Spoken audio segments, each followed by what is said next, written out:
સુરતમાં મનપાની બેદરકારી સામે આવી છે। રોડ વિભાગના અધિકારીઓમાં આંતરિક સંકલનનો અભાવ જોવા મળ્યો છે।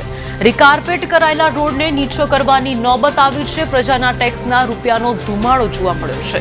વેડ દરવાજા વાડીનાથ ચોક રોડ નીચે કરવાની કામગીરી શરૂ કરાઈ છે।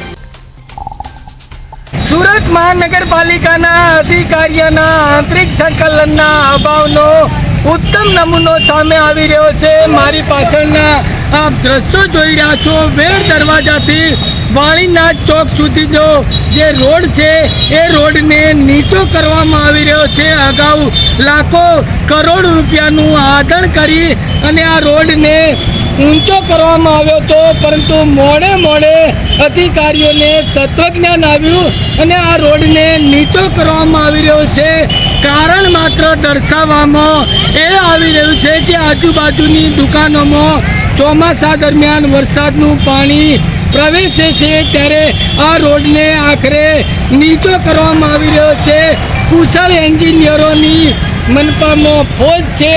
લાખો રૂપિયાના પગાર મેળવી રહ્યા છે, પરંતુ પ્રજાના પૈસાનો આખરે ધુવાડો થઈ રહ્યો છે। મોડે મોડે અધિકારીઓમાં તત્વજ્ઞાન આવ્યું છે અને આખરે આ પ્રજાના રૂપિયાનો ધુવાડો થઈ રહ્યો છે।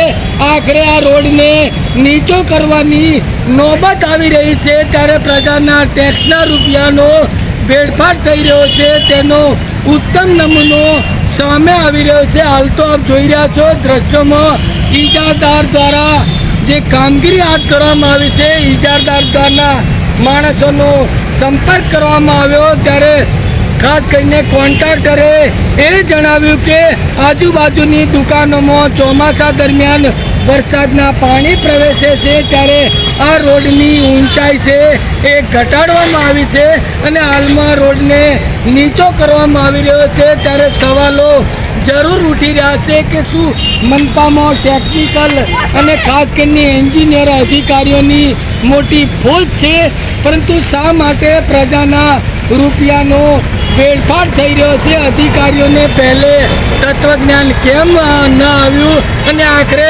પ્રજાના રૂપિયાનો ધુવાડો કર્યા બાદ ફરી એકવાર આ રોડને નીચો કરવાની નોબત આવી છે।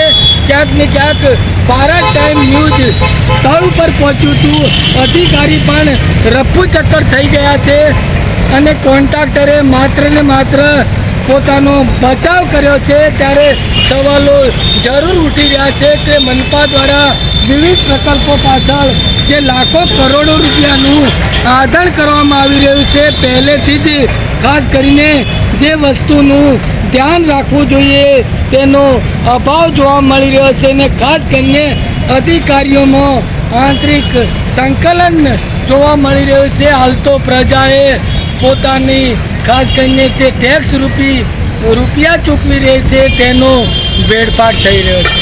Baldev Desai, Bharat time news, Surat.